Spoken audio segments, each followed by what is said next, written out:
পরে এরা ইসলামকে প্রচার করেছে, তার আগে অলরেডি মুসলমানরা চলে এসেছে। এই জ্বলন্ত দৃষ্টান্ত আমাদের ভারতবর্ষের কেরালা রাজ্য। ওই কেরালাতে মোটামুটি যারা গিয়েছে সাউথ ইন্ডিয়া, ওখানে ভাষা হচ্ছে মালয়ালম আর তেলেগু ভাষা। বোঝেন নাকি? ভগবান ভাষা যে তেলেগু, আপনি ধারে কাছে যেতে পারবেন না। যদিও বাংলাদেশের তরুণ যুবকরা ওই দক্ষিণ ভারতের তথা সাউথ ইন্ডিয়ার সিনেমাগুলোকে দেখে, যেগুলো দেখে সেগুলোতে ড্রাবিং করা, কিন্তু মূল ইন্ডাস্ট্রি হচ্ছে তাদের। তো ওই জায়গাতে চেরুনা একটা জায়গা আছে, জেলা, ওইখানে সাহাবীদের হাতে তৈরি করা মালিক বিন দিনারের এখনো মসজিদ প্রেজেন্ট আছে, এখনো আছে। গত 2 বছর আগে সৌদি আরব থেকে বাদশা ফয়সাল যখন ভারতবর্ষে এসেছিলেন, আমাদের ভারতবর্ষের প্রধানমন্ত্রী নরেন্দ্র মোদীজি মহারাজ, উনি তখন করেছিলেন কি, উনি তখন ওই চেরুমান ওই মসজিদের একটা ছবি সুন্দরভাবে সোনা দিয়ে তৈরি করে তাকে গিফট করেছে। মানে মোদীজিও মানে যে সাহাবীদের জামানাতে সাহাবীদের হাতে মসজিদ তৈরি করা কোথায় আছে? আমাদের ভারতে, ইন্ডিয়াতে, দক্ষিণ ভারত তথা কেরালাতে এখনো মজুদ আছে। তাই এই ভুলভাল ইতিহাসগুলো মানুষকে বলে ওই পীরের ব্যবসাকে জমজট করার কোনো প্রয়োজন নেই। আমরা এমনি মানি যে না, যারা আল্লাহর ওলি ছিল তারা দেশে অনেক রকমের কাজ করেছে, কিন্তু তার ভক্তগুলো খুব বিগড়ে গেছে। শাহজালাল শাহপুরার রাহিমাহুল্লাহ তারা কখনো বলেনি আমার মাতার দেশে সিজদা দে, জিন্দেগিতে বলেনি। কিন্তু ভেড়াগুলো কাজ করে কি করে না, কথা বলেন? ঈসা নবী কখনোই বলেনি যে আমি ঈশ্বরের পুত্র। ঈসা নবী কখনোই বলেনি যে আমি ঈশ্বর। কখন তিনি নিজেকে খোদা দাবি করেনি। অথচ তার অনুসারে যারা খ্রিস্টান দাবি করে তারা ঈসা নবীকে ঈশ্বরের পুত্র বলে কি বলে না, আল্লাহর সন্তান বলে কি বলে না। এর জন্য ঈসা নবীর যেমন কোন অভিযোগ আসে না তার উপরে, তার ভক্ত যারা অনুসারী খ্রিস্টান যারা আছে তারা বিপদগামী, তারা পথভ্রষ্ট।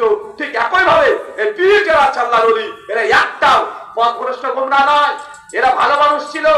তাদেরকে নিয়ে তার ভক্তরা আজকে ব্যবসা করে, বাংলাদেশে রমরম ব্যবসা তারা চালাতে শুরু করেছে কি করে নাই? তার জন্য ঈসা নবীর যেমন কোনো দোষ নাই, তার ভক্তর দোষ। এইসব আল্লাহর ওলিদের কোনো দোষ নাই, তার ভক্তদের দোষ। তারাই ধর্মটাকে ব্যবসায় পরিণত করে নিয়েছে। আল্লাহ সুবহানাহু ওয়া তাআলা বোঝার তৌফিক দান করে। আমিন। সম্মানিত সুধী, আলোচ্য বিষয় মুসলিম উম্মাহর অনেক কারণ।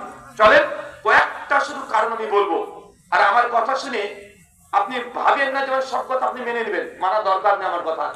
আমার কথা একটাও মানবেন না যতক্ষণ না পর্যন্ত আমি যে কথাগুলো বলছি আপনি তদন্ত না করেন, ততদিন পর্যন্ত মানবেন না। আল্লাহ বলছেন সূরা হুজুরাত সূরা 49 আয়াত নাম্বার 6, ইন জাআকুম ফাসিকুম বিনাবাইয়িন ফাতাবায়ানু। তোমার কাছে কেউ যদি বার্তা নিয়ে আসে, তাই সেই বার্তা, সেই খবর, সেই মেসেজ আগে তদন্ত করো, যাচাই করো। যাচাই করার পরেই তুমি আরেকজনকে বলবে। তাই আমার কথা আজকে যা হবে একটা মানা দরকার নেই। আমার কথাগুলো আপনি রেকর্ড করেন, খাতা কলমে নোট করেন। যদি 10 বছর লাগে তদন্ত করতে, 10 বছর পর মানবেন। আপনাকে কালকে মানতে হবে, আপনি বাধ্য না। আল্লাহ চাইলেন গোটা 30 পারা কোরআন একদিন অবতীর্ণ করতে পারতেন কি পারতেন না? আল্লাহ কতদিন সময় নিয়েছে?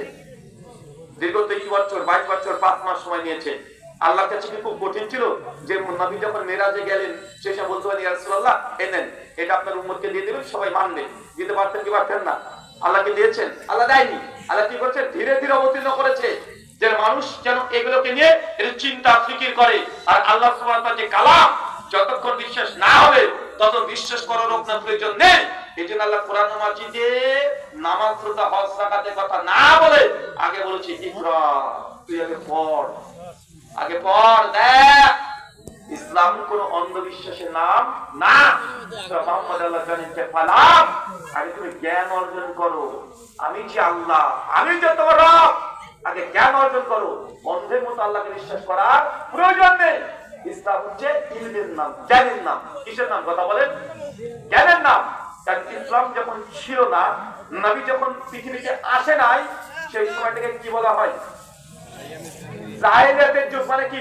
মূর্খতার যুগ, অজ্ঞতার যুগ, বর্বরতার যুগ। আর এই মূর্খতা, বর্বরতার যুগকে চ্যালেঞ্জ করার জন্য কে এসেছে? ইসলাম এসেছে। ইসলামের অপর নাম কি হলো? জ্ঞান। অজ্ঞতাকে দূর কে করবে? জ্ঞান। ইসলাম মানে জ্ঞান। মুসলমান, আপনাকে জ্ঞান অর্জন করতে হবে।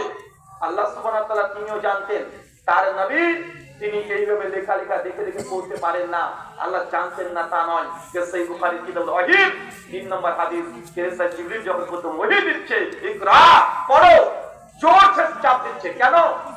জিবরিল কি জানে না নবী পড়ে না? নবী তিনি পড়তেন না? আল্লাহ কি জানতেন না? জানতেন। কিন্তু এই চাপটা মূলত নবীকে দেওয়া নয়, এই চাপ হচ্ছে উম্মতকে দেওয়া, যে তোরা পড়বি না। আর যদি নবী যদি মুখ না করে, উম্মত সেদিন মুখ বন্ধ করে দিবে। তার জন্য আল্লাহ সুবহানাহু ওয়া তাআলা নবীকে ইরশাদ করেছে যে পড়েন, পড়তেই হবে। যখন তিনি পড়েছেন সহজে ছেড়ে দিয়েছেন। কথা কি বুঝতে পারছেন চাচা? আপনাকে বুঝতে হবে ইসলাম মানে জ্ঞানের নাম, এটা অজ্ঞতার নাম নয়। যেখানে জ্ঞান সেটা ইসলাম, জ্ঞান নেই সেটা ইসলাম না, এটা অন্ধকার।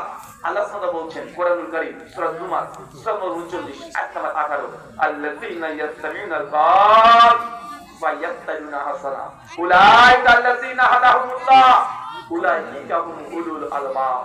বাংলা মানে আল্লাযীনা ইয়াসতামিউনাল কাওল, যারা মনোযোগ দিয়ে কথা শুনে। চাচা বলেন তো আল্লাহ কি বলছেন? আল্লাহ বলছে মনোযোগ দিয়ে কথা শুনতে হবে।